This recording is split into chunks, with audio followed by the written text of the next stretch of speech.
Hello and welcome back to the Deep Dive. You are listening to a high-yield audio prep session, and this is brought to you by Simplified UPSC by PPP. It's great to be back. We are not just here to, chat about the weather. We are here to build the intellectual scaffolding you need to absolutely crush your exams. That is exactly the goal. We're cutting through all the noise.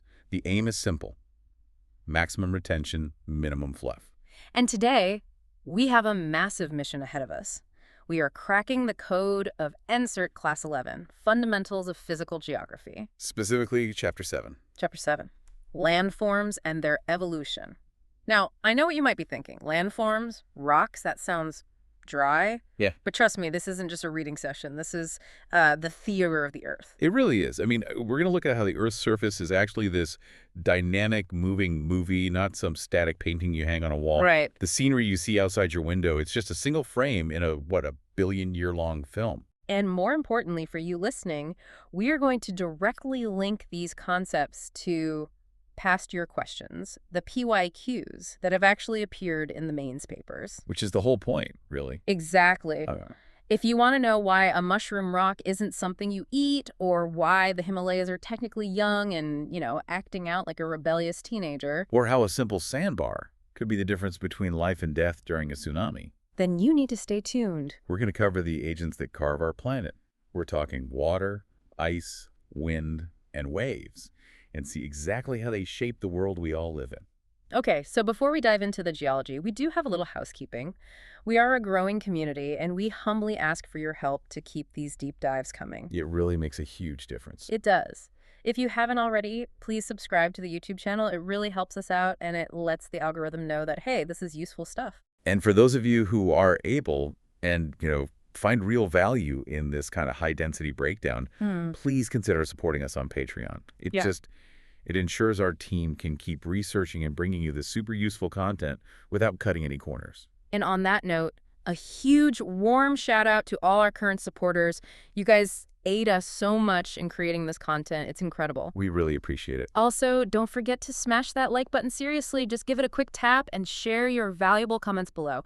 We read all of them, and it helps us tailor the next dive. One last thing on resources. Listening is great for the concepts, but revision, well, that needs hard copies, or at least digital ones. For sure. We have free notes with practice PYQs available right now on our public Telegram channel. The link is in the description. But if you want the VIP treatment, I'm talking access to all videos in this series at once, plus the organized premium notes. Which are a game changer. They really are. They include detailed summaries, extra PYQs, and crucially, model mains answers. For that, you need to join the private Telegram library. And how do they do that? Just DM us on the public Telegram channel to join. Simple as that. And I'll just add, those model answers are particularly useful for seeing how to translate the concepts we're about to discuss today into actual scoring points on the exam paper. 100%. Okay, housekeeping done. Let's set the stage. The mission. So, expert, introduce us to the topic. The Earth is changing, right? It's not just sitting there. It is constantly changing. The fundamental idea of this whole chapter is that the Earth's surface is being remodeled every single second. Okay. We're looking at the agents that do this carving, and the key thing to remember is that it's not random. It follows very specific laws of physics and chemistry. So when we see a valley or a cliff, we shouldn't just see a shape. We should see a process in action. Precisely. That is the shift in mindset that you need for the exam. Don't just memorize a list of terms like cirque or meander. Ask yourself, what force made this? Why does it look the way it does? Exactly. Was it erosion? Was it deposition? If you understand the process, and there are three main ones, erosion, transportation, and deposition, you can answer those complex geography questions in General Studies Paper I that ask why and how, not just what. Okay, that makes sense. Let's unpack the fundamentals first then. Section 1 covers the concepts of geomorphology. The text draws a pretty clear line between weathering and erosion. It does. Now, in casual conversation, I might say, that old statue is eroding when it's just sitting there crumbling. But geologically, that's just wrong, isn't it? It's technically incorrect, yes. Yeah. And that distinction is absolutely vital for your definitions in an exam. The source text makes it very clear. Weathering is the breakdown of rocks in situ. In situ, that's Latin for in place. Exactly, in place. It's the rock rotting or breaking where it stands. This could be due to, heat from the sun, frost action, or a chemical reaction. The crucial part is there is no movement involved yet. Okay, so weathering is the rock getting weak, cracking, crumbling into debris. It's like the preparation phase. You can think of it that way. But what is erosion? Erosion is the acquisition and transportation of that rock's debris.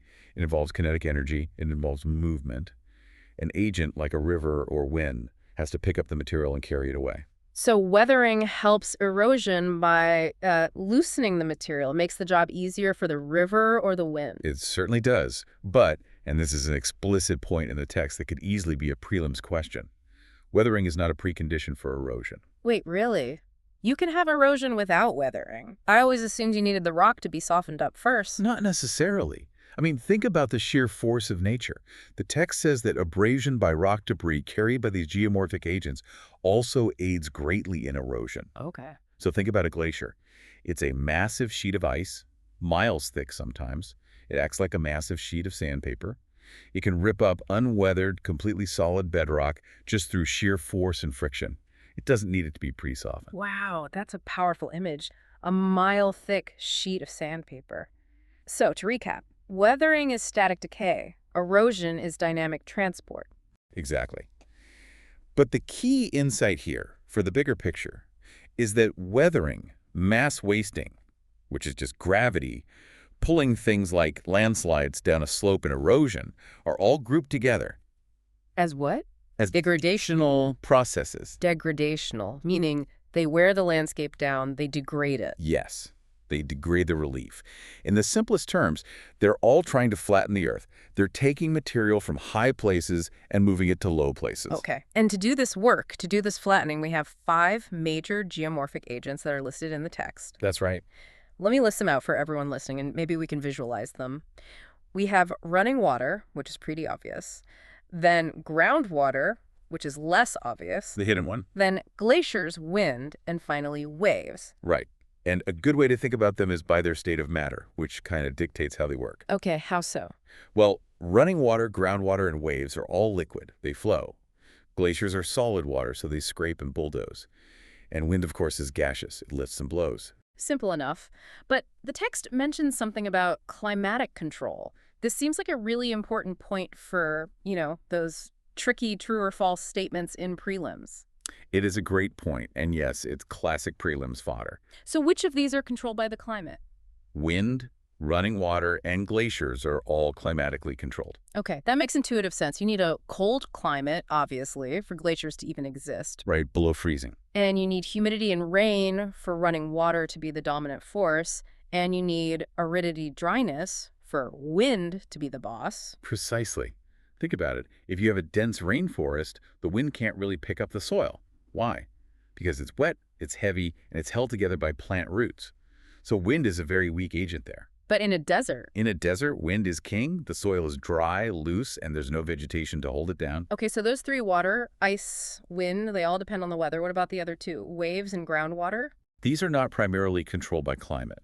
Waves are controlled by location.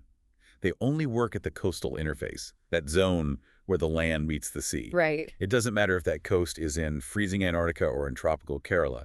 The waves will still crash and do their work. And groundwater, what controls that? Groundwater is controlled by lithology. Lithology? That's a technical term. What does it mean? It just means the rock type.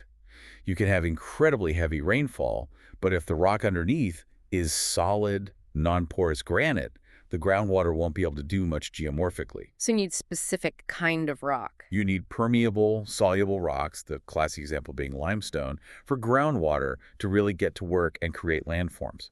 So in this case, the lithology, the rock, dictates the landform, not just the climate. Got it. Now, before we get into the agents one by one, the text introduces this really interesting analogy about the stages of life. It says landforms have a youth, a maturity, and an old age. It feels almost poetic. It is. It's the evolutionary concept of landforms. The idea is that just like living things, landforms aren't static. They change their shape and character over time. And what drives that change?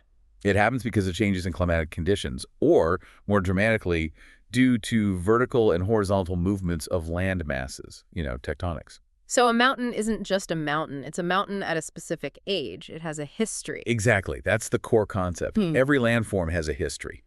And in the exam, this is so useful. If you can identify that a river is in its youth stage, you can logically deduce and explain why it has features like waterfalls and V-shaped valleys. As opposed to just listing them off. Right. And if it's in old age, you can explain why it floods and creates vast plains. It provides the why behind the feature. It helps you tell the story of the landscape, which is always a better answer than just describing it. All right, let's jump into that story then. Let's start with the first, and the text says, arguably the most important agent, running water. It is the most important geomorphic agent in humid regions, specifically those with heavy, consistent rainfall. Okay. And when we talk about running water, are we just talking about rivers? Mostly, but the text breaks it down into two components. First, there's overland flow, which is when water moves as a broadsheet over the land. This causes what we call sheet erosion.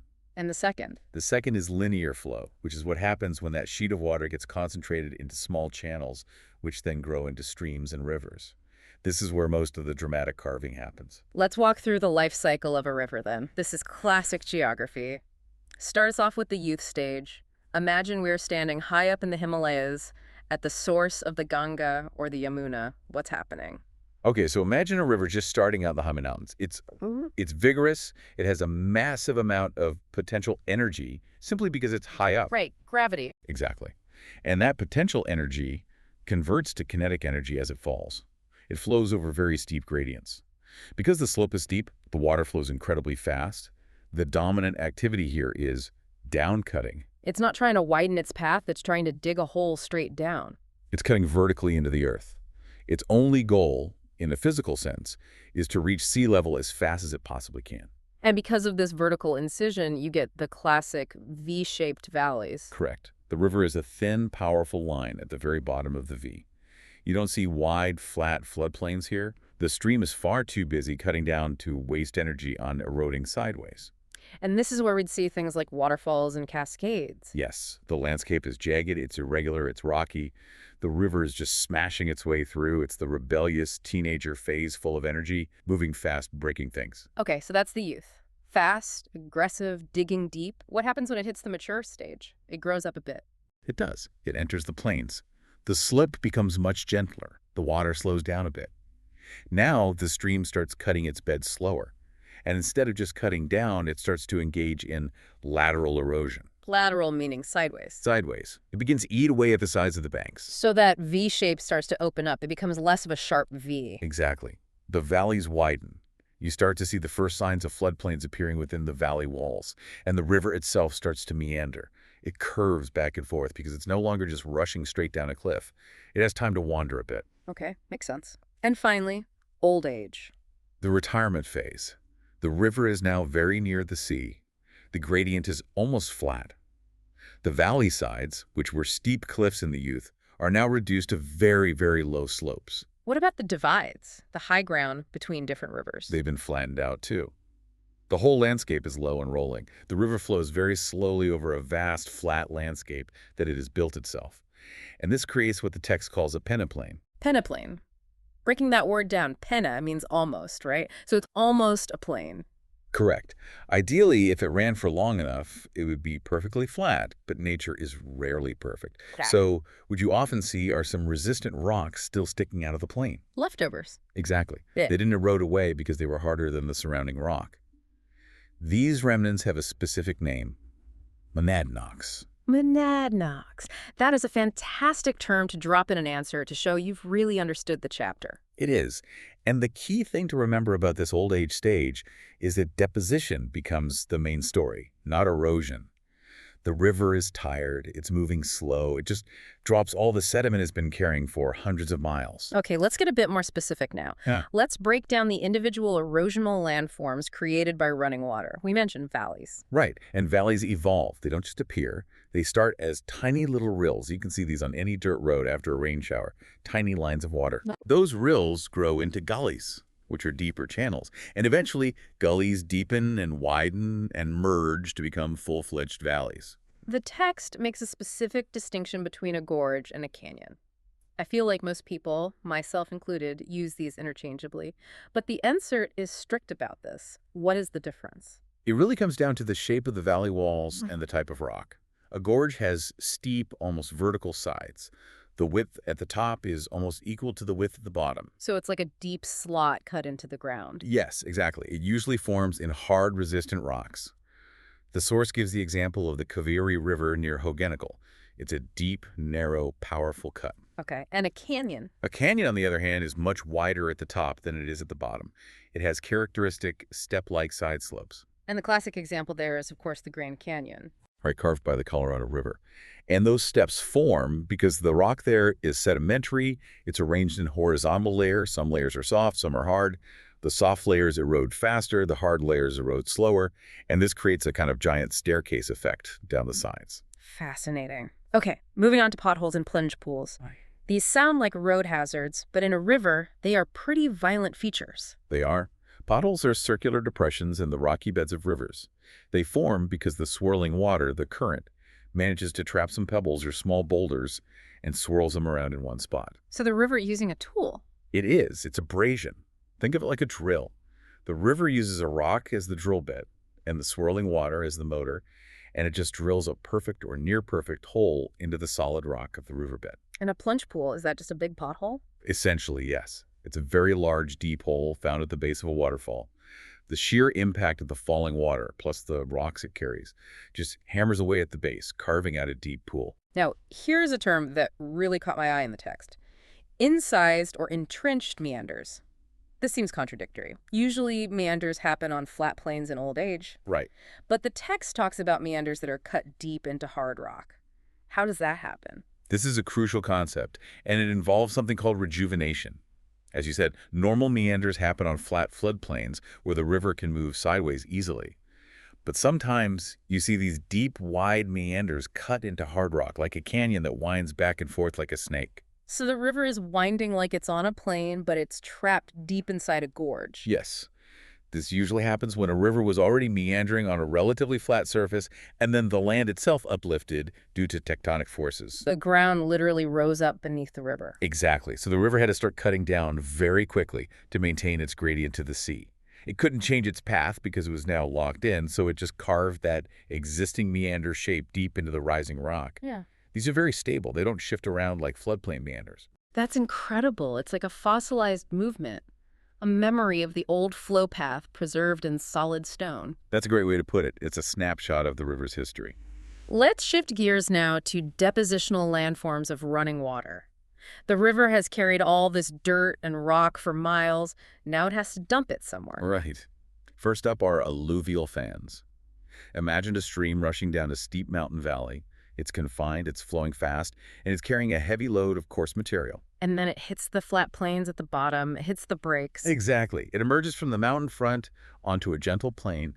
It loses its kinetic energy almost immediately. It can no longer carry the heavy stuff. So what does it do? It just drops it. It dumps the heaviest material, boulders, gravel, coarse sand, right there at the foot of the mountain in a cone shape that spreads out. It looks like a fan, hence the name, alluvial fan. And deltas. They look similar, but they're different. Very different in location and composition. Deltas are also similar to fans in their shape, that triangular Greek letter delta. But they form where the river enters a standing body of water, like the sea or a large lake. Okay. Because the water there is still, the deposits are much more sorted and well stratified. The river slows down gradually, so the coarse material drops first, and the finest silts and clays are carried furthest out and settle slowly. Then we have floodplains. The breadbasket of civilization, really. These are formed by the deposition of very fine-sized materials, silt and clay when the river spills over its banks during floods. Right. The slow-moving floodwater spreads a fresh, thin layer of fertile soil over the plain every year. This is what made places like the Nile Valley and the Ganga Plains so productive for agriculture. Now, the text has a specific and slightly confusing note about meanders. It says a meander isn't actually a landform. That sounds like splitting hairs. It's a technicality, but an important one for precision. It calls a meander a channel pattern rather than a landform. Meanders form because water has a natural propensity to flow in a sinuous path, to work laterally on gentle gradients.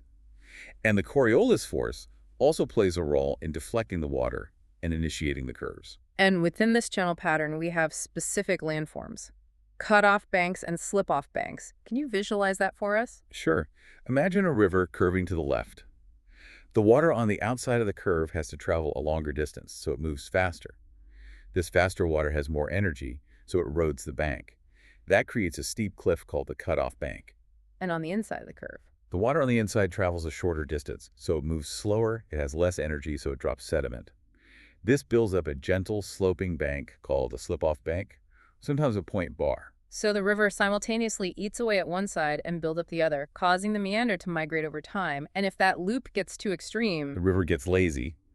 Eventually, the loop becomes so pronounced that during a flood, the river will cut through the narrow neck of land to take a shortcut. and abandon the old loop. Exactly. It seals off the ends of the old curve with sediment, leaving it behind as a crescent-shaped lake, an Oxbow lake.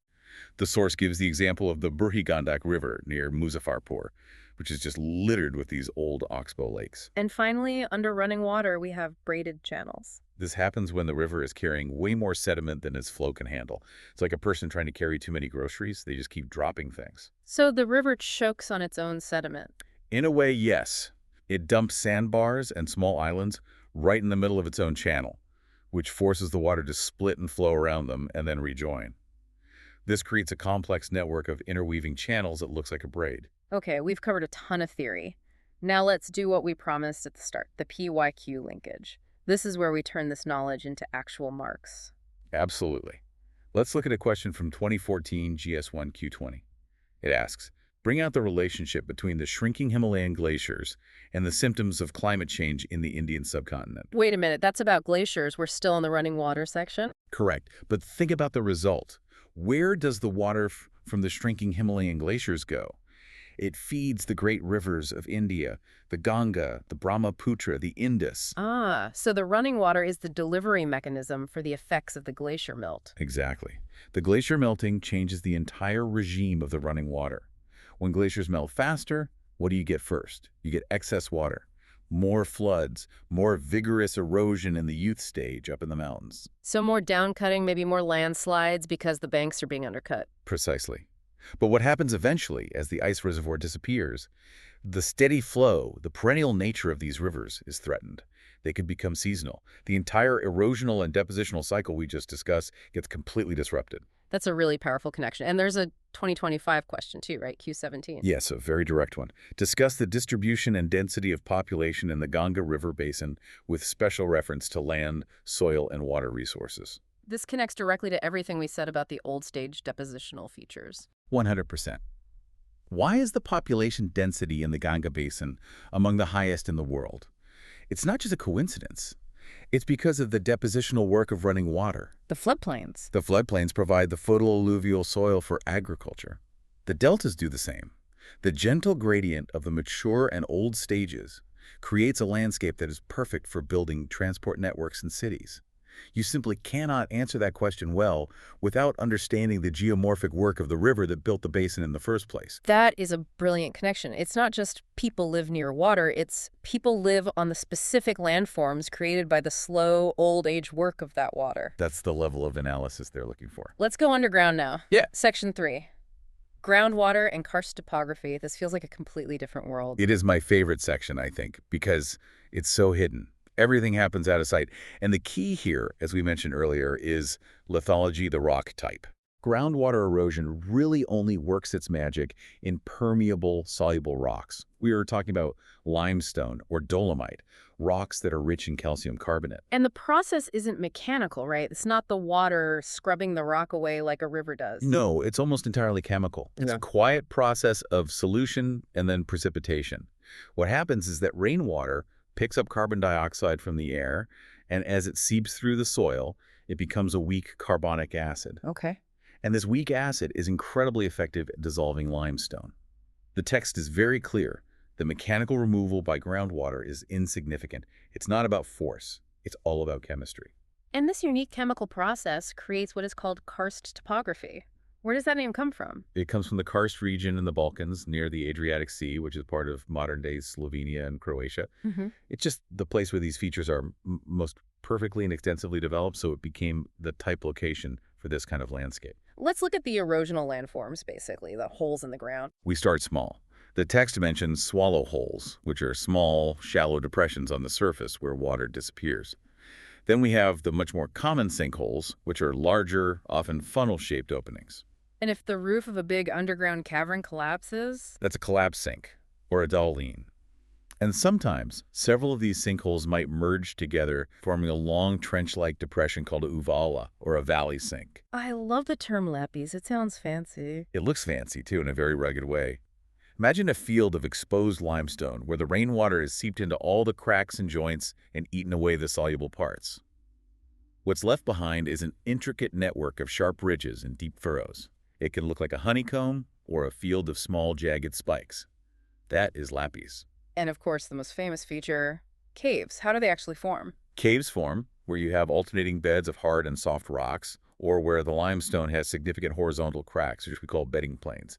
The acidic water moves horizontally along these planes of weakness, dissolving the limestone and creating voids. And over time? Over thousands and thousands of years, these small voids connect and enlarge to form vast interconnected cave systems. Then we have the depositional landforms, the beautiful decorations inside the cave? Right, the cave formations. This is where the process reverses. The water that's dripping from the ceiling is saturated with dissolved calcium carbonate. Okay. When a drop of this water is exposed to the air in the cave, some of the carbon dioxide that was in the water releases back into the air. This chemical change makes the water less acidic, and it can't hold as much dissolved mineral. So the calcium carbonate precipitates out. It turns back into solid stone. So it's the exact reverse of the erosion process that happened outside. Exactly. And this precipitation builds up over time. Stalactites hang tight into the roof like icicles. Stalagmites grow mightily from the floor where the water drops hit. And when a stalactite and a stalagmite meet in the middle? They fuse to form a column or a tiller. Okay, expert, give us an aha moment for groundwater. Why should a future bureaucrat care about sinkholes and caves? Visualize that swallow hole we mentioned at the start. The text shows surface water, maybe a stream, just flowing along and then disappearing into a hole in the ground. Right. This connects the surface water system directly to the underground system. In these limestone regions, you can have plenty of rainfall, but absolutely no surface rivers. Why? Because it all drains away instantly into this underground plumbing system of sinkholes and caves. So you could have a drought on the surface with dry fields while a massive river is literally flowing hundreds of feet beneath your feet. Exactly. That completely changes the drainage pattern. And this is a key concept for understanding both water scarcity and pollution in these regions. If you dump waste into a sinkhole, you aren't burying it. You are injecting it directly into the regional groundwater supply. That's a sobering thought. Okay, moving from liquid water to solid water. Section 4, glaciers. The bulldozers of nature. Glaciers are simply masses of ice that are moving over land. The book describes two main types: continental ice sheets, like we see in Antarctica and Greenland, and the smaller mountain or valley glaciers that you find in places like the Himalayas. Now, help me understand the physics here. How does ice, which is just frozen water, erode solid rock? How does it cut through entire mountains? It's about two things: mass and tools. First, the sheer weight of the ice creates an incredible amount of friction at the base. But the real trick is a process called plucking. Plucking? Yes. The glacier melts slightly at its base due to pressure, and the water seeps into cracks in the bedrock. Then it refreezes. Now the glacier is literally frozen onto the rock. As the glacier moves forward, it rips huge chunks of rock out of the ground. It plugs them. So now the bottom of the glacier is studded with these plucked rocks. Exactly. It holds those rocks like tools, like the teeth of a giant file. As the glacier slides forward, it drags those embedded rocks over the bedrock below. It's exactly like taking 80 grit sandpaper to a piece of wood, but in this case, the sandpaper is a mile thick and it's been moving for 10,000 years. Incredible. Let's list the erosional landforms. The text says the cirque is the most common feature. What is that? A cirque is often described as being armchair-shaped. Imagine a giant ice cream scoop took a bite out of the side of a mountain. It's a deep, long trough with a steep head wall and steep sides, usually found at the head of a glacial valley where the glacier originated. And when the ice melts, what's left in that armchair? It fills with water and becomes a tarn lake. There are these beautiful, crystal-clear, high-altitude lakes you see in glaciated mountains. What happens if you have several of these cirques cutting back into a single mountain from, say, 3 different sides? You get a horn, Imagine 3 ice cream scoops eating into a mountain from different directions. What's left in the middle, where they almost meet? Oh, A sharp pyramidal peak. The classic textbook example is the Matterhorn in the Alps. and the sharp ridges that are left between two cirques that are side by side. Those are called arides. They're these sharp, often knife-edged ridges. We talked about V-shaped valleys for rivers. What shape does a glacier make? Glaciers create U-shaped valleys or troughs. The reason is that a glacier is a solid mass that fills the whole valley from wall to wall, so it erodes the floor and the sides pretty much equally.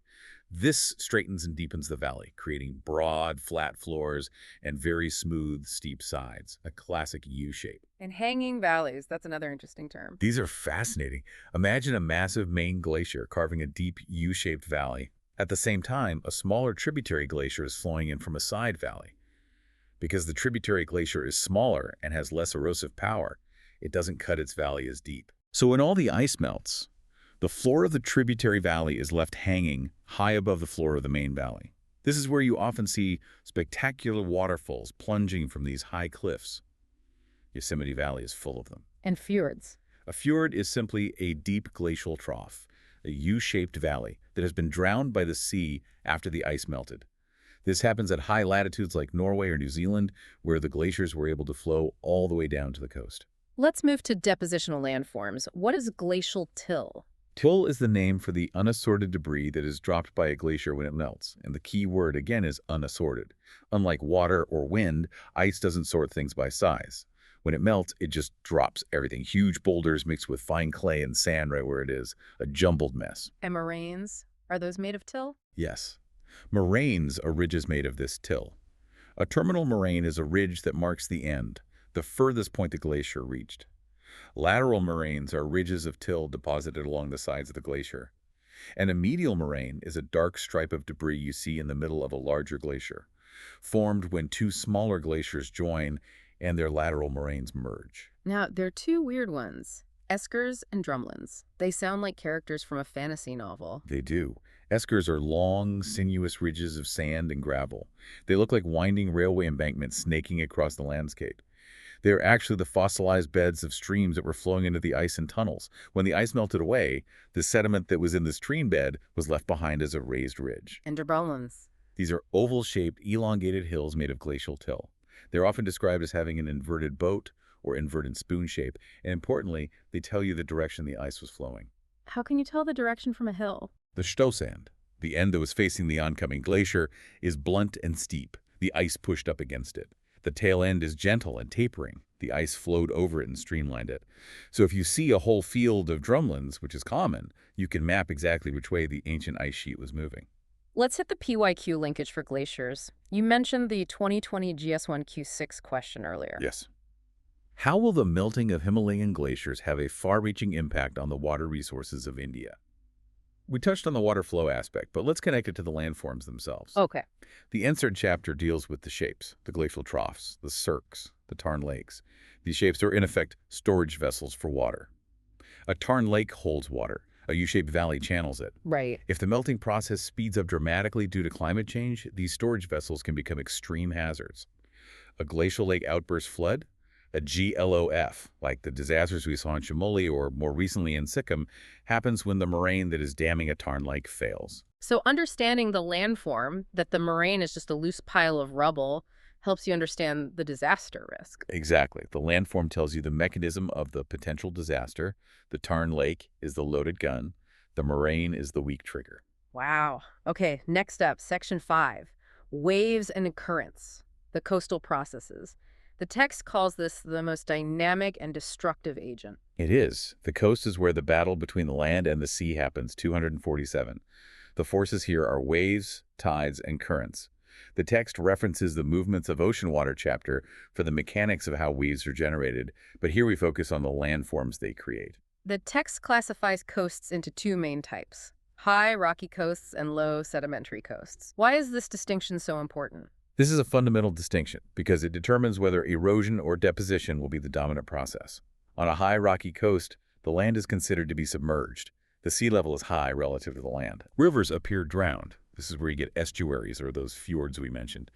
Erosional features dominate initially because the high-energy waves are crashing directly against hard rock. And on a low sedimentary coast. The land is considered to be immerged. The water is shallow for a long way out, so depositional features dominate here. You see lagoons, deltas, wide beaches, because the waves lose most of their energy dragging across the shallow seafloor before they even hit the shore, so they drop their sediment. Let's look at the erosional features on those high rocky coasts first. You have cliffs, of course, steep rock faces plunging into the sea. As the waves pound the base of the cliff and they attack the base specifically, they cut a notch. Eventually, the rock above the notch collapses, and the cliff recedes, leaving behind a flat, rocky surface at sea level called a wave-cut platform. And if the waves find a weak spot and hollow out the cliff? You get sea caves. If a cave erodes all the way through a headland, you get a beautiful sea arch. If the roof of that arch eventually collapses due to gravity and weathering, it leaves a resistant pillar of rock standing alone in the water. That's called a stack. Now for deposition on the low coasts. Beaches are the obvious one. Yes, and the text notes they are temporary features. The sand on a beach is always in motion. But the more structural depositional features are bars. These are ridges of sand that are built up parallel to the coast, usually just offshore. And spits? A spit is a type of bar that is attached to the land at one end and then projects out into the open sea, often across a bay. And a lagoon? A lagoon is the body of calm, shallow water that gets enclosed behind an offshore bar or a spit. The text notes that these eventually tend to fill up with sediment from rivers and get reclaimed by land, becoming coastal plains. Now, the PYQ linkage here is critical. I'm looking at 25 GS1 Q7, which asked about tsunamis, their formation, and consequences. This is a great find in the source text, a real hidden gem for answer writing. The text explicitly states, storm waves and tsunami waves can cause far-reaching changes in a short period of time. But here's the gold nugget. What is it? The text notes that coastal offshore bars, those depositional landforms, offer the first buffer or defense against tsunamis by absorbing most of their destructive force before the wave hits the mainland. Wow. So if you are writing an answer about tsunami mitigation strategies, you can mention the preservation of natural offshore bars as a form of geomorphic shield. Absolutely. It's a direct derivation from the NCERT text. Everyone mentions bioshields like mangroves, but geomorphic shields like sandbars are just as critical. And we often dredge these bars for navigation, not realizing we are removing our natural field. And there was another question, Q4 from 2025, about climate change and the existence of island nations. That connects directly to the concepts of submerged versus emerged coasts. If sea levels rise, the low-lying island nations, which are essentially low sedimentary coasts emerged, are at massive risk of becoming submerged. They will lose their depositional features like beaches and lagoons, which are the very basis of their habitation and economy. Finally, let's go to the desert, Section 6, wind. The primary agent of arid regions. Wind erodes in two main ways.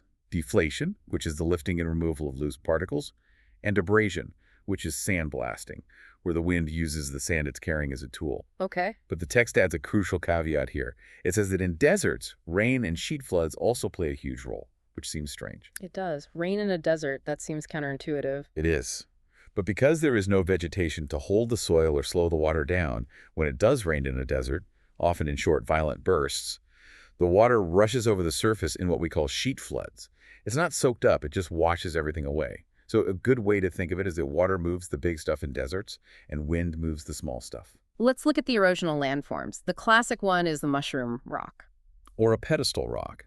These are iconic desert features. Resistant rocks with a slender stalk and a broad, overhanging top. Why that specific shape? Why doesn't the wind just erode the whole thing evenly? It comes down to physics. The wind can only lift sand grains a few feet off the ground before gravity pulls them back down. So the sandblasting effect, the abrasion, is strongest at your ankles, not at your head. It eats away the base of the rock much faster than the top, carving out that distinctive mushroom shape. Then there are pedoplanes. A pedoplane is a low, featureless plane that's formed by the coalescence of pediments, which are gently sloping rock surfaces at the foot of mountains. Basically, it's what's left when the mountains have eroded back so far that they've almost disappeared, merging into a single vast plain. And playas. Playas are temporary lakes that form in shallow depressions in the desert after rain. When the water evaporates, which it does very quickly, it leaves behind a flat plain of salt and fine silt. Moving to depositional landforms, the dunes. The text notes that wind is a good sorting agent. Yes, unlike glaciers, which are terrible sorters, wind is very effective at sorting grains by size. The most famous depositional landforms are, of course, sand dunes, but for the exam, you need to know the different types. Let's clarify them quickly. Barchans. Barchans are beautiful crescent-shaped dunes. The points, or wings, of the crescent point away from the wind, downwind. These form where the wind direction is very constant and the sand supply is moderate. Parabolic dunes. Also crescent-shaped, but they're reversed. The points point towards the wind, upwind. These are common in coastal areas or places where patches of vegetation can anchor the wings of the dune. The wind blows out the middle part, but the sides are held back by the plant roots. Safe dunes. Safe is an Arabic word for sword. These are long, narrow dunes that often have a single sharp wing or point. They tend to form when there is a shift in the prevailing wind direction. Longitudinal dunes. These are long ridges of sand that are aligned parallel to the wind direction. They form where the supply of sand is poor and the wind is strong and constant. And finally, transverse dunes. These are also ridges of sand, but they are aligned perpendicular or transverse to the wind direction. They look like frozen waves in the sand. Let's hit the final PYQ linkage, 2020 GS1 Q5. The process of desertification does not have climatic boundaries. Justify with examples. This is a tricky but excellent question. The text explains how wind transports materials. It talks about deflation, the removal of topsoil. The insight here is that wind can transport this dust and sand far beyond the desert itself. It doesn't respect borders. Exactly. The concept of loess, which is wind-blown silt, implies transport over hundreds or even thousands of kilometers. Dust from the Sahara regularly ends up in Europe and the Americas. So desertification isn't just the desert sitting there and expanding slowly. It's the wind actively picking up the desert and throwing it onto the fertile land next door. That's a great way to put it. The process of deflation removes the fertile topsoil from semi-arid lands, making them more desert-like. And the process of deposition can then bury fertile land somewhere else in a layer of sterile sand. These processes don't stop at a line on a map. They are carried by the wind across climatic and political boundaries. Man, we have covered a lot of ground today, literally. We've gone from the highest mountain peaks right down to the ocean floor and deep underground. We have. It's a very dense but fundamental chapter. Let's do a quick recap of the key takeaways, just the absolute headlines for revision. Sure. Number 1, running water. It's the boss of humid regions, creates V-valleys in its youth through vertical incision, and builds vast peneplains in old age through lateral erosion and deposition. And remember that crucial population density linked to floodplains. Okay, number 2. Groundwater. It's the chemist. It quietly dissolves limestone to create karst topography. Sinkholes are the entry points. Stalactites are the beautiful decorations inside. Number 3. Glaciers. The bulldozer. It uses plucked rocks as tools to carve U-shaped valleys. And remember, that beautiful Tarn Lake can also be a potential flood hazard. Number 4. Waves. The dynamic destroyer at the coast. High rocky coasts erode to form cliffs and stacks. Low sedimentary coasts are where deposition happens, creating bars and lagoons. And remember, those bars are natural tsunami buffers. And finally, number 5. Wind, the sorter of the desert. It creates mushroom rocks through low-level abrasion. And know your dune directions for prelims. Barchan's points point away from the wind, parabolic points point toward the wind. And the so what of all this, the big picture. The big picture is that understanding these shapes tells us the history of the land and, more importantly, helps us predict future hazards. If you build a city on a river's floodplain, you will get flooded. That is what a landform does. If you build a house at the base of a young, steep cliff, it will eventually be threatened by collapse. Geography is the study of consequences. Brilliant. Before we sign off, a final reminder. If this deep dive really helped you visualize the syllabus, please, if you can, consider supporting us on Patreon. It keeps the lights on and the microphones running. And don't forget the Telegram channels. The public channel has the free notes for this chapter, but the private library has the premium notes with the detailed model answers for all the PYQs we discussed today, including that tricky tsunami question and the desertification one. Just DM us on the public channel to join. And please smash that like button if you want us to cover the next chapter. It really does help the channel reach more people. Okay, as always, we'll leave you with a provocative thought. Go for it.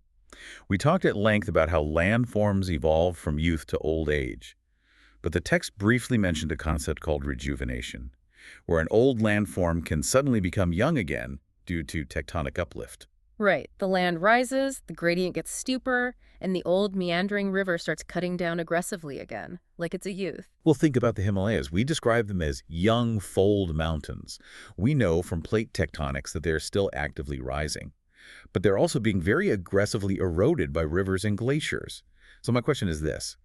If they keep rising, does that mean they will never reach old age? Are the Himalayas trapped in a kind of eternal youth, constantly eroding but constantly being uplifted, never allowed to flatten into a peneplain? A fascinating thought.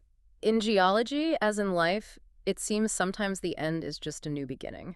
Keep learning and keep exploring. This is The Deep Dive. Signing off.